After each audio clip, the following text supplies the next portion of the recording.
Jadi nasib sekarang kita developmentalisme oligarki ini ada disebut dengan neo-developmentalisme. Bapak Ibu kalau yang bisa kasih pakai teori sosial media, Bapak Ibu bisa memilih teori Marxisme. Bapak Ibu bisa teori belajar teori kritis, terus teori neo-Marxis, teori interaksi sosial, teori pilihan nasional, fungsionalisme, neo-fungsionalisme, teori konflik, teori strukturalisme, Michel Foucault, Pierre Bourdieu, Habermas, Nicholas Luhmann, Robert Elias, dan Anthony.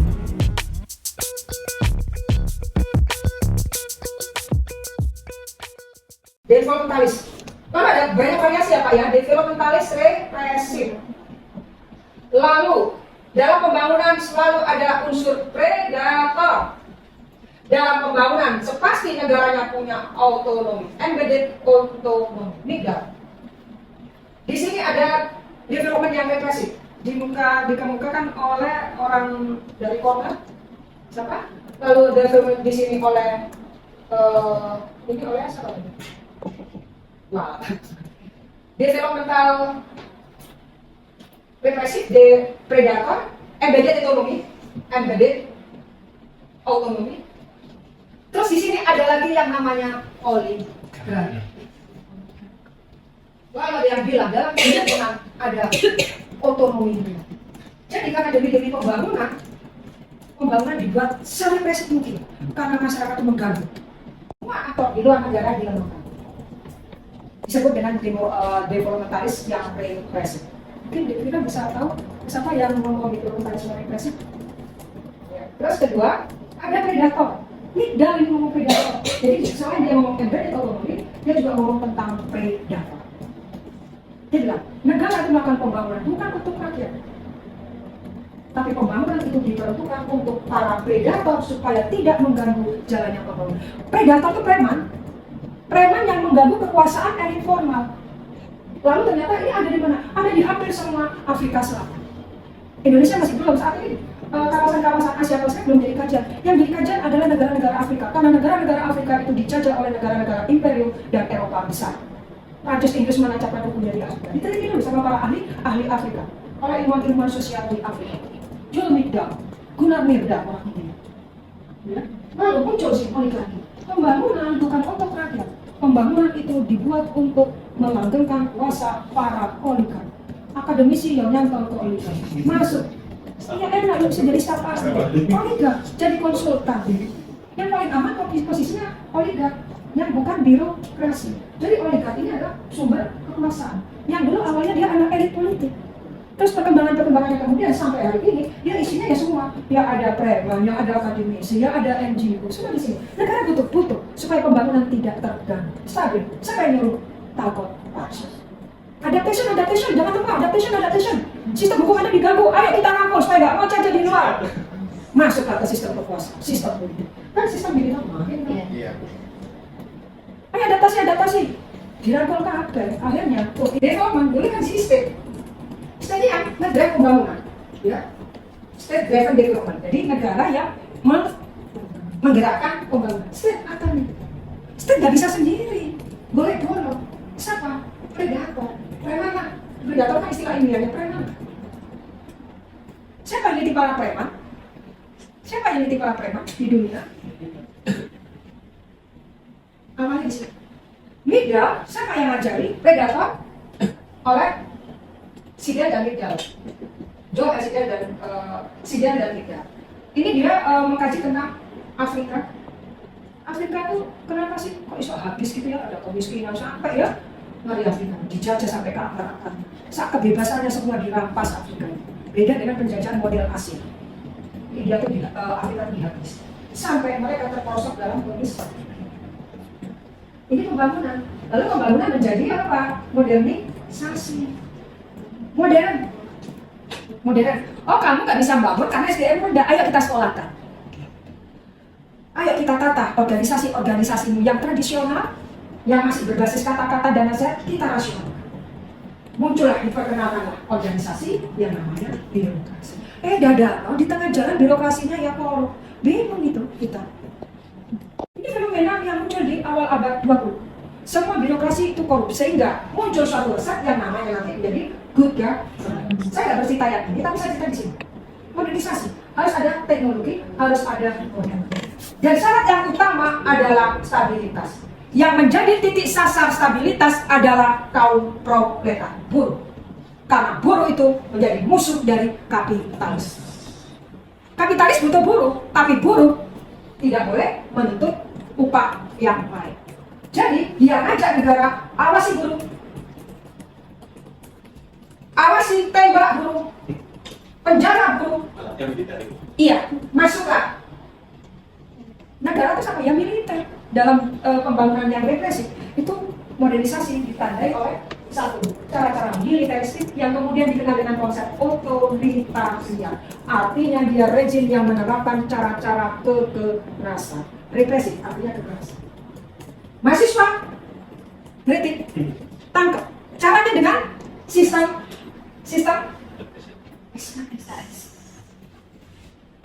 Ria. Awalnya kita bukan SKS, kita sistem paket loh. Tidak lulus satu, ngulang sistem paket, sistem gugur ya. Karena ada pembangunan dan kita harus menjalankan pembangunan, maka kita diperkenalkan dengan sistem SKS. NKK, normalisasi kehidupan kampus. Gak puas dengan mahasiswa, civil society, aktor-aktor non-state semua dilemahkan. Selama masa Orde Baru. Ceritanya di developmentalis kan? Developmentalis represif. Terus selesai dari developmentalis represif, ganti yang developmentalis yang diganggu oleh para predator, diganggu oleh para oligarki. Jadi nasib sekarang kita developmentalisme oligarki ini ada disebut dengan neo-developmentalisme. Kalau dari mulut aja masuk ke saya mau gitu. Iya, terus bagaimana pangan kalau ular, mas terus gitu siklusnya. Ngeri kita pembangunan ini. Lalu banyak ilmu sosial. Jadi intinya apa? Jadi saya balik lagi. Jadi orang mau pembangunan top down bottom up nggak ngaruh. Kalau sudah ada predator, kalau negara sudah punya otonomi, entah itu embedded otonomi maupun relatif otonomi, sami mau. Jadi kita sekarang gimana di persidangan? Kita development. Kita belajar ini, dari sosial mengajarkan ini, development, oke? Terus modernisasi. Ternyata begitu modernisasi, ada keparahan, penjajahan terselubung. Di sini developmentalis menimbulkan teori ketergantungan. Saya ngomong orang mana, Mas? Pak, orang Amerika Latin yang tergabung dalam ekonomi Commission Latin Amerika yang bilang Amerika, Eropa modalmu itu hanya menyebabkan ketergantungan saya. Saya dikasih pinjam teknologi, saya dikasih pinjam modal, saya dikasih sumber daya manusia yang pintar-pintar. Ternyata kamu ngakusi saya, sumber-sumber minyak saya, nikel saya kamu aku. Akhirnya muncullah teori ketergantungan. Pembangunanmu adalah kebohongan. Rakyat saya justru banyak yang miskin, pengangguran. Karena saya selalu di-drop oleh tenaga-tenaga ahli. Oke, kita nggak bicara yang di sini, tapi kita yang bicara di sini. Dampak dari pembangunan, dan ini adalah kontribusi ilmu sosial yang bahas ini sedikit. Mereka nggak mau bahas kemiskinan. Nggak ada teori sosial yang khusus membahas kemiskinan. Nggak ada. Ini teori-teori kecil yang bahas kemiskinan. Mereka tetap bicara di sini teori sosial modern. Yang disalahkan siapa? Penyebab kemiskinan seluruh dunia yang disalahkan siapa? Kasihan orang ini. Orang ini selalu disalahkan. Iya, orang selalu disalahkan. Ya, gara-gara kamu membuat sistematisasi penjelasan akibat dari bekerjanya kekuatan kapitalisme. Gara-gara ada revolusi industri menyebabkan para buruh juga ingin bekerja. Dan di situ juga sudah mulai ada kompetisi antara buruh laki-laki dan buruh perempuan. Jangan dikira ketika zaman kapitalisme awal anak itu tidak menjadi buruh, anak juga sudah mulai menjadi buruh. Cuma buruhnya dulu di rumah. Lalu karena industrialisasi mereka harus buat pabrik. Di pabrik ternyata yang diutamakan adalah laki-laki bukan perempuan. Lalu muncullah kaum feminis. Terus itu nggak berhenti sampai hari ini. Jadi antara perempuan dan laki-laki kompetisi untuk masuk ke menjadi tenaga kerja. Perempuan dikit-dikit PHK, perempuan dikit-dikit dieksploitasi. Semua orang tertarik untuk menggunakan teori tentang kapitalisme, tentang gerakan buruh, semua kesini. Yang lain dianggap tidak laku. Pada Durkheim, Weber berlaku kan? Ya, nanti apa itu bisa juga memberikan kritik. Gara-gara Karl Marx juga, sehingga muncul orang yang namanya si Bourdieu. Udah kita nggak usah ngomongin Karl Marx terus lah, bosan. Bosan apa? Orang itu tidak hanya tergantung pada kelas ekonomi. bisa maju, tetap bisa berkarya, tetap bisa berkembang. Karena kita mempunyai kekuatan terselubung yang namanya sosial. Jejaring bisa, keterikatan bisa, perkumpulan bisa. Ayo kita sering kumpul-kumpul, ayo kita buat klub, ayo kita buat komunitas. Itu bisa menjadi kekuatan yang menandingi kekuatan ego. Namanya sosial. Oh, jadi terjemahan mas. Oh, dan sosial ya, saya setuju. Dia adalah sosial. Kapital itu punya fungsi mengikat, menghubungkan, dan menjembatani. Bonding, linking, dan bridge. Jadi nanti kita mau belajar teori sosial, itu masih teori sosial. Tapi fenomenanya orang-orang Indonesia dan orang-orang sekitarnya tidak pernah bisa lepas antara teori sosial dan teori sosial kontemporer. Jadi masih pakai Bourdieu terus, masih pakai Habermas, masih pakai Giddens. Itu ada teori sosial modern. Sedangkan fenomena kita adalah sudah bukan kolonialisme. Fenomena kita sekarang sudah bukan memahami tentang kekaisaran, praktek-praktek teori. Bukan. Kita ada masalah lain yang lebih besar di ilmu sosial. Ya, masalah apa itu? Masalah apa itu? Kemiskinan. Kemiskinan itu hasil dari kapitalisme, pembangunan apa? Sudah nggak bisa didefinisikan. Pembangunan, kemiskinan adalah mana? Kemiskinan adalah, jadi kalau Bapak Ibu ingin perkembangan teori dari teori sosial modern adalah Habermas itu semua teori sosial modern. Artinya dia lahir di abad 19, abad 20. Sekarang kita di mana? Di sini. Tapi kita masih asik pakai Anthony Giddens, pakai Habermas, pakai Bourdieu, pakai Foucault, pakai Baudrillard, pakai teori administrasi publik itu namanya apa administrasi publik yang sering dipakai orang administrasi publik itu Mas Grindel, dari Grindel. Oh, katanya kontemporer tapi teorinya kok modern. Siapa yang bergerak dan tidak bergerak? Ya kita, karena kita masih asik dalam konteks kolonialisme ya. Saja harus kita baca teori apa? Ya teori-teori yang sudah post. Jadi bukan hanya post struktural, bukan, tapi harus post. Ada. Karena mereka melihat peristiwa-peristiwa atau kejadian-kejadian di dunia ini belum tuntas. Jadi kita masih dianggap relevan untuk menggunakan teori-teori sosial modern. Kalau yang kontemporer itu menurut saya masih gabungan, masih lebih banyak muatannya di teori sosial modern.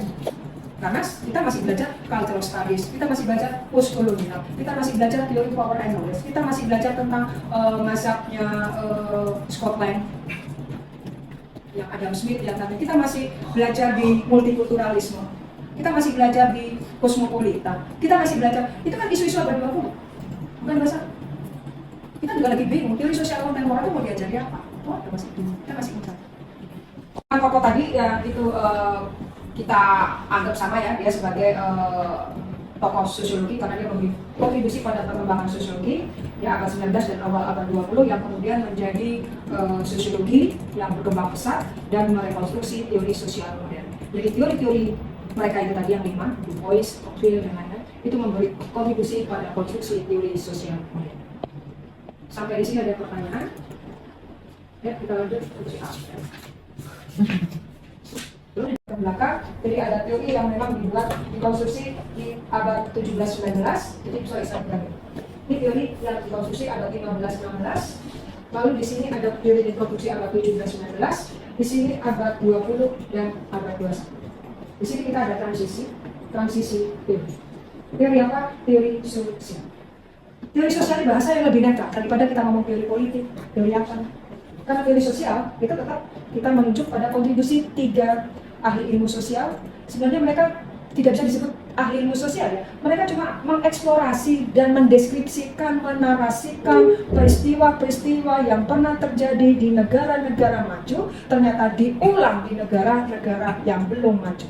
Negara yang belum maju itu memang sengaja dikonstruksi oleh ilmuwan-ilmuwan sosial dan orang-orang yang menguasai negara saat itu, ya negara-negara kapitalis saat itu, untuk memberikan contoh bagaimana cara membangun, bagaimana cara menjajah. Ya, jadi selain mereka mengajarkan membangun, mereka juga mengajarkan cara menjajah. Cara menjajah itu bukan antar bangsa, bukan antar negara, tetapi cara menjajah negara dengan masyarakat, negara dengan rakyat, pemerintah dengannya diajari cara menjajah. Gila, sampai ini yang saya lihat di sini. Kalau di sini murni penjajahan. Jadi ada variabel baru, kolonialisme imperialisme yang di sini namanya oligarki.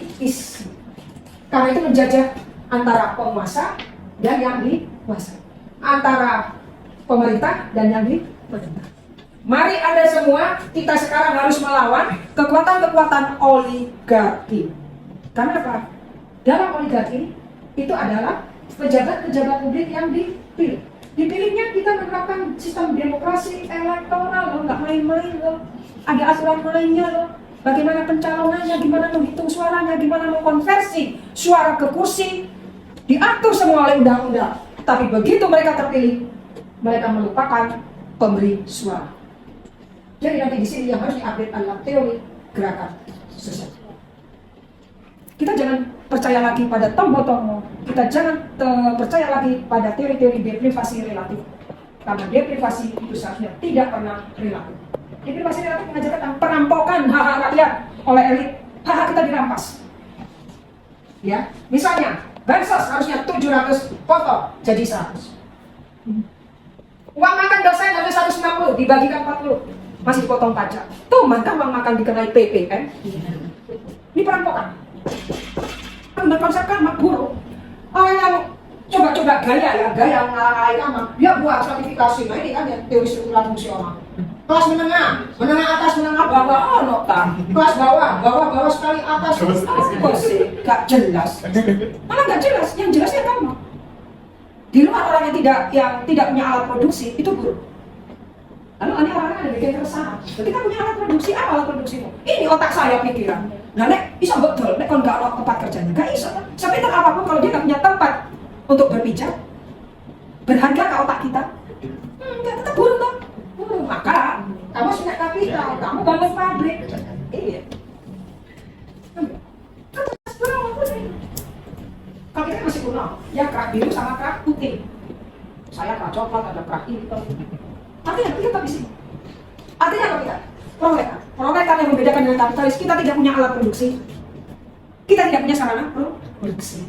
Seandainya saya tidak diundang, saya nggak punya ini. Saya nggak bisa pakai ini. Ini sarana produksi saya menyampaikan pengetahuan kepada Bapak Ibu. Yo, gitu ya. Jadi kita harus gimana posisinya dalam menghadapi eksploitasi kelas kapitalis? Melakukan advokasi, melakukan pembebasan. Tugas akademisi memberikan pengetahuan supaya kesadaran kelasnya bangkit. Terus saya bangkit terus gitu loh. Jadi teori kritis tidak menghasilkan apa-apa. Bohong itu. Mau nanti generasi keempat, kelima, ke-1000 nggak menghasilkan apa-apa. Dia cuma ingin merubah cara perlawanan menghadapi kekuatan kapitalis. Jangan langsung, kekuatan buruh itu nggak bisa, nggak kuat. Karena sebagian dari buruh kesadarannya palsu. Iya, udah paham kan. Terus ini masa-masa Frankfurt lo kurang kerja, buat punya proyek. Nganggur dia, buat proyek dia. Terus kita suka mengidolakan, kita sibuk dengan penjelasan-penjelasan Horkheimer. Aduh, mana itu Karl Habermas. Itu ceritanya kayak gitu. Nggak bisa. Kekuatan kapitalis tidak bisa dihancurkan. Ya kan? Buktinya kekuatan kapitalis sekarang bisa ngaklaim laut. Kalau ngaklaim darat, ribut dengan gusur-gusur dan berikan ganti rugi, iya kan? Kita diklaim, nggak bisa ngerasa diklaim. Kok ribut itu maksud saya ya? Kan itu semua untuk kita. Rumah, punya uang, nggak ngepeng-ngepeng daratan ke lautan, ke pantai. Ya, itu kan, ini logika saya real ya. Terbebas saya sebagai bukan dosen gitu ya. Karena sekarang isunya makin nggak jelas. Dan perlawanannya semakin nggak jelas. Musuh kita siapa nggak jelas sekarang. Kita ya kan? Teori sosial kritis itu masih di sini. Masih sibuk membahas tentang eksploitasi, membahas kemiskinan, kolonialisasi. Ya, kadang kan ngomong di kolonisasi apa tuh? Ngomong kosong. Justru sekarang kita dijajah sendiri oleh pemerintah. Kita dijajah juga oleh state. Diberi kewajiban-kewajiban sebanyak mungkin. Bayar pajak. Semakin besar penghasilanmu, semakin besar pajak.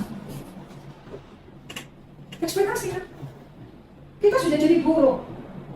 Diambil lagi hak kita sama negara lewat beberapa peraturan, lewat beberapa regulasi. Artinya, bagaimana manfaatnya teori ini? Ada kan? Ada. Karena dia tetap bisa menjelaskan tentang manusia sebagai zon politik, sebagai manusia. Artinya kita tuh tahu hak kita ini, ayo Pak, bayarkan Pak. Kewajiban saya ini, ya wes jalankan kewajiban. Kita punya hak dan ruang. Teori sosial modern. Kita masih modern, ya. Oke, ada yang mau bertanya lagi sebelum saya tunjukkan story-nya bagaimana teori-teori sosial modern itu dikonstruksi juga oleh teori-teori sosial lama. Kalau Bapak Ibu nggak percaya, saya tunjukkan bagaimana kita ketika membangun teori sosial modern yang dipengaruhi oleh gagasan dari Thomas Hobbes dan John. Ada dua orang sama-sama warga negara Inggris, yang bukan BRI, yang namanya bukan BRI ya. Ya, emang ya, kita tuh punya banyak pemikir seperti sampai tapi tidak mendunia ya. Ada Thomas Hobbes dan John. Pemikiran mereka adalah pertama tentang keadaan alamiah. Yang kedua tentang keadaan masyarakat yang real. Alamiah, keadaan alamiah, sama keadaan masyarakat yang real, masyarakat nyata. Pengadaan dua orang ini yang kemudian menghasilkan hak-hak yang terkait dengan kepemilikan. Dari dua premisnya, keadaan alamiah dan keadaan masyarakat yang sebenarnya mereka ingin mengkonstruksi apa? Ingin mengkonstruksi kepemilikan, ingin mengkonstruksi hak-hak mereka untuk memiliki barang, memiliki uang, memiliki materi. Ini sebenarnya menurut saya ada di teori sosial yang meracuni banyak sekali teoritisi ilmu sosial lain adalah dua orang ini. Karena ketika mereka mengkonstruksi keadaan alamiah, itu sangat meyakinkan. Kalau kamu nggak mau diatur, nanti kamu mati konyol ya. Jadi serahkan kekuasaan kepada. Kalau kamu nggak mau tinggal di sini, pergi kamu. Siapa yang calon-calon menteri, calon-calon presiden waktu itu yang ngomong gitu? Keluar dari Indonesia siapa? Luhut ya. Itu kan banyak dan kasus. Serius, dia tuh pintar. Dia mau baca buku kayak tapi kalau ada warga negara yang nggak patuh, nolak pajak, nolak ini, keluar kamu. Itu membayangkan keadaan kami ya, warga negara yang nggak mau patuh, nggak mau ditertibkan. Itu ditangkap ini. Dan keadaan real yang kita pak, gaji saya lupa cuma 2 juta, kena PPN, sembako kena pajak, santan kara 6.000. Habis pak saya beli apa? Beras 12.000 pak, mekar pak. Bayar sekolah, bayar uang gedung, saya juga sekolah pak di UNER pak, PP 15 juta. Belum nanti ujian kualifikasi promosi, itu tadi itu pak, urusanmu. Ini keadaan ini. Oleh karena ini banyak ikuti, karena pengadaannya pas gitu. Lalu ini orang mau menerima ini karena dia harus bisa menjamin kepemilikannya. Saya punya uang, ya tak investasi ke LM program mulia. Saya punya uang, ya tak beli saham. Saya punya uang, tak beli kripto. Saya punya uang, tak buat investasi. Saya punya uang, tak beli laut. Mereka mengikuti, mengadopsi pemikiran itu karena tujuannya kepemilikan properti itu dijamin oleh Thomas Hobbes dan John Locke. Jadi teori mereka adalah bias, nggak bela rakyat di sini nggak ada usulan. Yang dibela adalah kelas kapitalis. Lembaga yang namanya negara didirikan juga untuk mereka. Regulasi dibuat untuk rakyatnya nanti. Cuma mereka ditakut-takuti aja. Kalau kamu nggak menyerahkan kekuasaanmu, keluar kamu dari Inggris. Kamu di luar, kamu ada dinosaurus, kamu di luar dimakan kamu sama dinosaurus. Jadi kamu yuk di Inggris aja, ayo masuk aman nanti. Ada raja yang lindungi, ada perdana menteri. Karena janjinya Thomas Hobbes dan Locke, dari monarki absolut ke monarki konstitusional. Ada undang-undang loh, hakmu dijamin ya. Ada 8.000 pasal, kalau di Inggris kan tebel-tebel ya. Pasalnya itu ribuan. Dulu ada di pasal 8.900. Hak warga negara dijamin. Kalau kaya, kalau kapitalis, kalau buruh. Tapi sisa mereka kan terbuka. Partai yang menang menjadi perdana, partai buruh menang jadi dia buat aturan yang pro buruh. Tapi deh, partai buruh ini kalah ya balik. Gitu ya ceritanya ini. Jadi ini yang jelas yang bisa kita lihat ya. Ini baru satu contoh ya. Jadi kita melihat bagaimana bahwa mereka sebenarnya sudah membaca tanda-tanda dari perkembangan sistem kapitalisme ke depan. Jadi mereka sebenarnya siapapun yang memerintah di abad 21 dan abad 20 pasti dia pakai logikanya. Ternyata ini ada di Indonesia. Kalau bayar PPN, wah, ya udah jadi warga negara Jepang, Singapura, Swiss, Prancis ya si butuh kita. Lalu dipertanyakan lagi, kalau kamu keluar jadi warga sono, berarti nasionalisme rendah. Loh, kayaknya ngungsi ngomong nasionalisme. Bingung kita itu. Ya, nanti kalau udah dokter pindah ke Malaysia.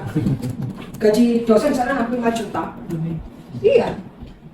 Terus kita Nanti imigrasinya nggak buat no paspor. Kalau Eropa nggak buat gagasan mereka, yang utama disebut memang Thomas Hobbes dan John Locke. Ini disebut di mana? Itu ternyata mereka sudah mengantisipasi perkembangan kapitalisme sampai now. Artinya yang menang tetap kekuatan kapitalis. Kalau nggak kekuatan kapitalis, ya kekuatan kapitalis ya boloan sama pemerintah. Artinya kekuatan kapitalis juga nebeng menjadi predator. Jadi predator itu siapa? Ya elit yang tidak ada di pemerintah, tapi dia bisa mengubah keputusan-keputusan atau kebijakan-kebijakan. Yang namanya sini adalah predator. Di predator itu ya baik, tergantung siapa yang lihat. Kalau negara bilang, iya rakyat aja bilang predator. Oh yang ngasih duit ke gue kok. Iya, yang memberi kontribusi dana kampanye itu gue. Semua apa? Oke, kalau kita mau lihat lain bukti adalah dari tadi mazhab Skotlandia yang disebut dengan mazhab yang moralistik, itu juga diajarkan di teori sosial kontemporer. Yang pertama adalah David Hume. Yang kedua adalah Adam Smith. Yang ketiga adalah William Robertson. Robertson ini yang memperkenalkan kata globalisasi. Yang keempat adalah John Miller, ini nggak populer, John Miller. Dan yang kelima adalah Adam Ferguson. Adam Ferguson lumayan terkenal. Ini lahir abad 17, lahir abad 18 dan mati sekitar tahun 1800-an, di awal abad 19. Mereka lahir tahun 1700-an, tapi pemikiran yang eksis sampai negara. Mereka ini bisa kita sebutin namanya mazhab Skotlandia. Skotlandia, Skotlandia ini disebut dengan mazhab yang moralistik. Skotlandia ini adalah mazhab yang moralistik. Diwakili oleh 5 orang ini. Mengapa mereka terkenal? Mereka karena bisa memberikan kontribusi tentang kebebasan. Mereka memberi kontribusi tentang kebebasan. Kebebasan di atas kan? Memberi kontribusi tentang kebebasan. Kebebasan dianggap sebagai produk dari modernitas. Kebebasan, produk dari modernitas. Ini terjadi di mana? Di Eropa. Modernitas itu dianggap bisa beroperasi dalam kerangka logika internal, di mana di situ kolonialisme dihapuskan. Kebebasan, produk dari modernitas. Modernitas berarti penghapusan semua produk yang dihasilkan dari kolonialisme. Lalu disinilah muncul teori-teori postkolonial yang dia merasa sangat perlu untuk meniru semua produk kolonial yang dalam teori sebenarnya nggak boleh, tapi dia adopsi, dia tiru, dia mimikrikan, mulai dari bahasa, gaya hidup, musik, gaya berpakaian. Wes kolonial, kita sudah merdeka, tapi kita masih meniru sebagian dari kebiasaan penjajahnya. Pakai speaking English, speaking Dutch, speaking Korea, speaking Jepang, speaking bahasa.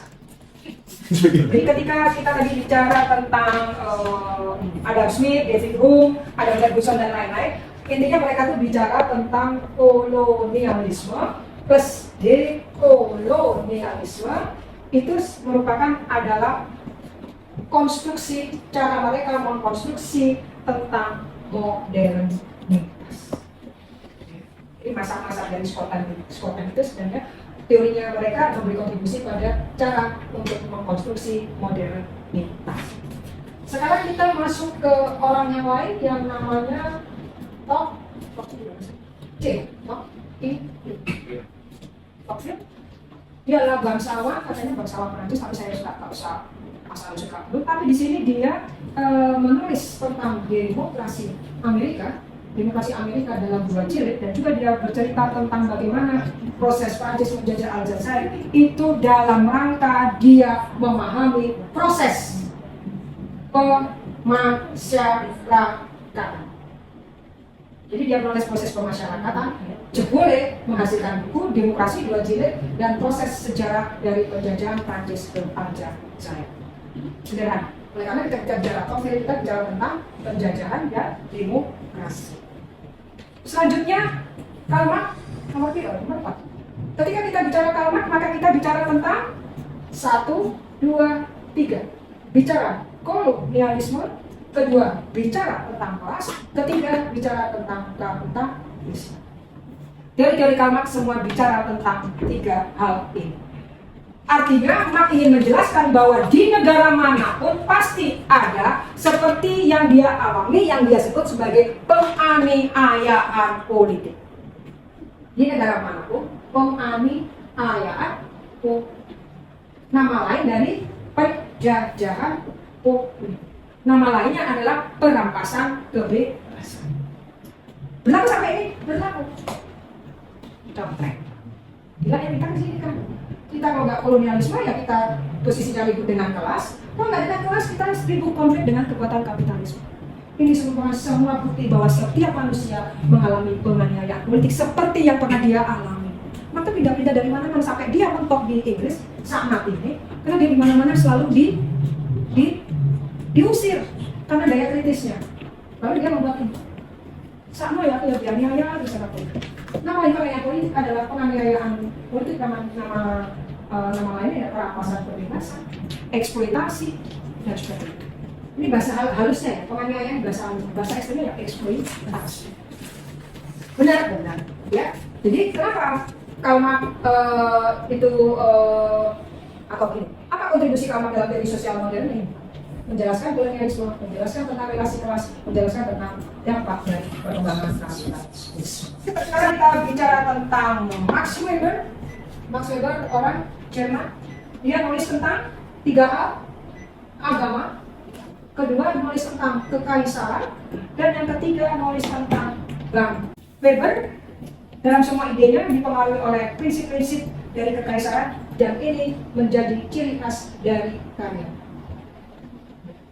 Ini yang menjadi dasar dari semua karyanya, termasuk yang utama adalah tentang etika Protestan dan semangat kapitalisme. Dua karya ini Bapak Ibu dibaca ya, bagus, karena menginspirasi teori-teori sosial yang lain. Etika Protestan, dan yang kedua adalah semangat kapitalisme. Semangat kapitalisme ini dipengaruhi oleh temannya, temannya yang namanya Karl Marx. Semangat kapitalisme itu ada di diri kita, yang sering kita anggap sebagai guyon. Ya, apa itu? Hidup hemat, jujur, menabung, hemat, jujur, nabung. Pasti Anda merasakan surga. Anda harus hemat, jujur, nabung. Jadi manusia pilihan masuk surga. Itu semangat kapitalisme. Jadi orang nggak bisa kalau punya uang lebih, nabung, jangan deposito, nabung saham. Nabung logam mulia. Ya, nah di bawah kan apa nih sejuta. Orang harus rasional harus turun ke sini. Beberapa buku yang dibaca. Ya, jadi etika Protestan itu melekat di agama Protestan. Tapi agama Protestan dalam pandangan Emil Durkheim itu yang menyebabkan orang bunuh diri. Diteliti, misalnya ada 1000 responden, 800 sekian, 990 itu orang agamanya Protestan. Longgar normalnya. Ya, bunuh diri. Itu dari dia adalah bukunya dia tentang suicide. Itu agamanya Protestan, longgar. Karena agama Protestan adalah agama rasional. Ya kan? Agama rasional muncul dari tuntutan Martin Luther terhadap iya 95 tuntutan. Tempel orang itu gereja. Karena yang boleh baca Alkitab adalah pendeta. Manusia saya gak boleh nyekel Alkitab.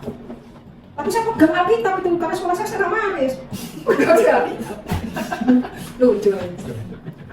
Ya, dulu nggak boleh. Itu disebut dengan masa kegelapan. Orang sudah miskin, ini tidak Protestan. Orang sudah miskin, gimana dia bisa nabung, gimana bisa jujur dan hemat? Dia suruh beli surat pengakuan dosa. Kamu tak ampuni ya, kata para rahib, tak ampuni. Kamu nanti tahu harumnya surga, buahnya surga ya. Janjinya. Jadi ada sama orang yang namanya Martin Luther. 95 tuntutan. Ini yang menyebabkan munculnya rasionalis. Agama paling rasional, Protestan.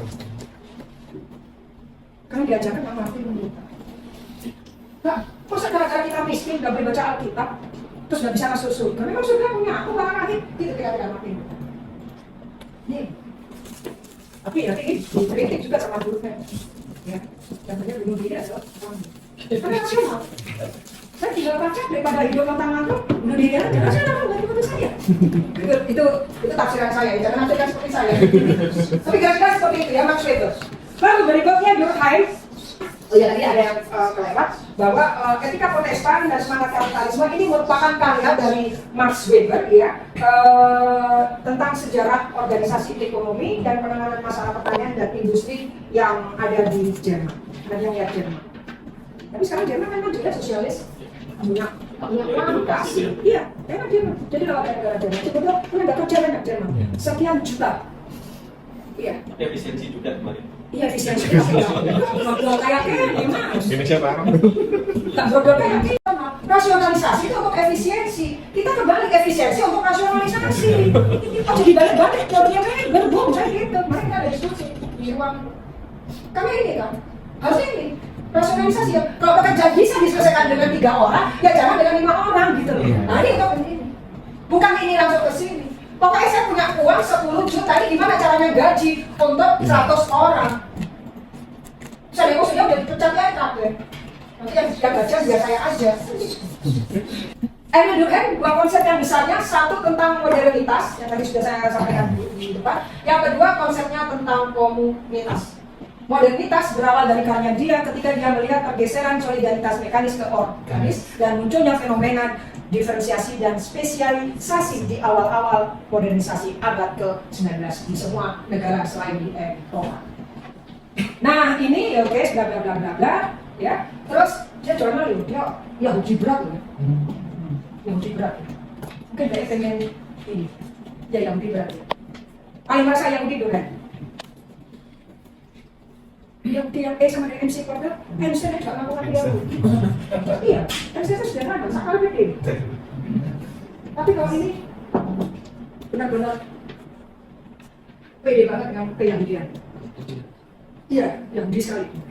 Ini Du Bois cara dikutip, tapi kalau kita bicara filsafat ilmu dan lain-lain, dia selalu muncul, dia seangkatan dengan Weber dan Emil Durkheim karena dia menceritakan dan mempelajari perkembangan sejarah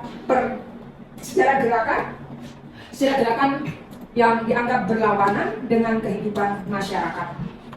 Ya, dia mempelajari sejarah gerakan yang dianggap berlawanan dengan partisipasi dari masyarakat dengan fokus pada perbedaan etnis. Jadi gerakan itu muncul disebabkan oleh gerakan etnis. Oke, berikutnya, nah ini pas nih sampai penutup ya. Yang ini terakhir dari saya sebagai penutup bahwa kita belajar teori sosial modern, artinya kita harus belajar tentang. Jadi Bapak Ibu kalau kalian disertasinya pakai teori sosial modern, Bapak Ibu bisa memilih teori Marxisme, Bapak Ibu bisa belajar teori kritis. Teori kritis itu cuma dikenal di Frankfurt, maka selalu dilekatkan dengan kejelasan mazhab Frankfurt. Terus teori neo-Marxis, teori interaksi sosial, teori pilihan rasional, fungsionalisme, neofungsionalisme, teori konflik, teori strukturalisme, Michel Foucault, Pierre Bourdieu, Habermas, Niklas Luhmann, Norbert Elias, dan Anthony Giddens. Itu semua ada di kawasan teori sosial. Di luar itu adalah teori sosial. Ya masih banyak ya, Althusser dan sebagainya, teori sosial.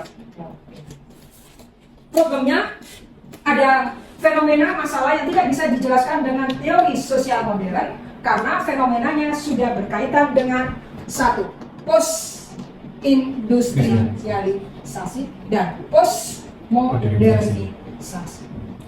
Ini kakaknya. Kalau kita membaca fenomena sudah ada postnya, maka teori sosial modern tidak bisa dijawab. Contohnya yang paling serius adalah di sini kita harus menggunakan salah satunya teorinya Ulrich Beck, ya, yang kerjasama dengan Giddens juga. Dia bicara tentang risk. Kalau kita bicara risk society, berarti kita sudah tidak lagi bicara teori sosial modern. Terus berikutnya, kalau kita bicara tentang cultural studies, berarti kita tidak bicara teori sosial modern. Itu akhirnya Profesor Rahma Sudiarta. Jadi kalau cultural studies ya pakai teori-teori cultural studies. Anda menjelaskan tentang resiko dari perubahan iklim. Wah, Anda pakai teori-teori ya back, hidden tapi bukan hidden yang strukturasi. Baik, mari deh.